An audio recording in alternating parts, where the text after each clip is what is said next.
সুপ্রিয় দর্শক বন্ধু, আসসালামু আলাইকুম। তো আপনারা দেখতে পাচ্ছেন আমাদের খামারের যে ফ্লোরটা যেটা রয়েছে, তো এটা আজকে কিন্তু আমরা ভালোভাবে পরিষ্কার করে নিলাম বা ধুয়ে। তো সেই জায়গাটাতে আজকে পটাশ দেবো, কারণ আপনারা হয়তো জানেন খামারে কিন্তু আমরা কিছুদিন পর করে কিন্তু আমরা এখন ভালোভাবে ধুয়ে পরে কিন্তু আমরা পটাশ দিয়ে থাকি। তো আজকে সেই নাইকে কিন্তু আজকেও আমরা পটাশ দিয়ে আমরা মেঝেটা ভালো করে ধুয়ে নেওয়ার চেষ্টা করতেছি ইনশাল্লাহ। তো এখানে আরও বিশেষ করে যেটার জন্য আসলে আমাদের পটাশটা দেওয়া, তো এখানে কিন্তু আমাদের নতুন একটা গরু নিয়ে আসা হয়েছে, আপনারা দেখতে পাচ্ছেন।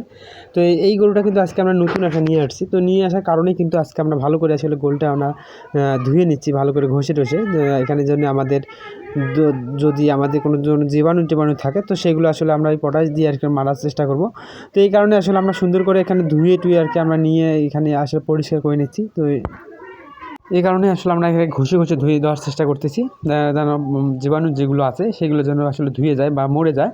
এই কারণে তো যাই হোক, এই কারণে তাই এই কারণে বিশেষ করে যেটা কারণে আমরা বেশি করে ধুয়ে নিচ্ছি, কারণ আজকে আমরা বাড়িতে ছিলাম না। তো বাড়িতে না থাকার কারণে কিন্তু আমাদের এখানে যে গোবর যেগুলো ছিল, তো গোবরগুলো কিন্তু আসলে আমাদের সরানো হয়নি। তো না সরানোর কারণে কিন্তু আমাদের এই যে গরুর গায়ে যে গোবরগুলো উঠছে, তো সেগুলো আসলে আমরা ঘষে ধুয়ে দেওয়ার চেষ্টা করতেছি, কারণ আপনারা দেখতে পাচ্ছেন।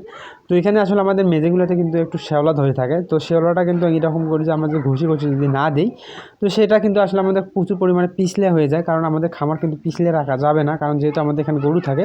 তো গরু যদি এখানে আসলে স্লিপ যদি কখনও কাটে, তো তখন কিন্তু আমাদের সম্মুখীন হইতে হবে। তো এই কারণে আমরা সাবধান অনুযায়ী আমরা এই জায়গাটা সবসময় আমরা ঘষে ধুয়ে দেওয়ার চেষ্টা করি, কারণ যেহেতু সুন্দর করে আমরা এটা ঘষে নিয়ে ধুয়ে দেওয়ার চেষ্টা করতেছি, কারণ যেহেতু এখানে আমাদের সব কিছু আমরা ঘষে ধুবো।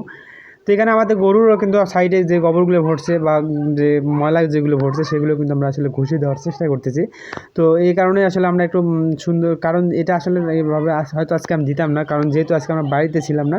তো বাড়িতে না থাকার কারণে কিন্তু আমাদের যেহেতু এদেরকে আমরা সময় দিতে পারিনি, তো এই কারণে আসলে আমাদের এদের গায়ে যে এখানে যে গোবরগুলো দিতাম আমরা কেউ যদি সরাই রাখতো বা সরাই দিতাম, তো এলে কিন্তু আমাদের এই অবস্থাটা হইতো না। তো এখানে গরুগুলো কিন্তু দাপাদাপি করে কিন্তু জায়গাগুলো আসলে একদম বাজে এক অবস্থা করে দিয়েছে। সেগুলো আসলে আমরা ঠিকঠাক করার চেষ্টা করতেছি ইনশাল্লাহ।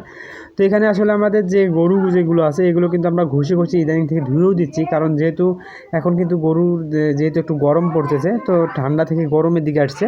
তো এই ঠান্ডা থেকে গরমের দিকে আসলে কিন্তু গরু কিন্তু লোম পরিবর্তন হয়, তো সেটা আপনারা হয়তো জানেন।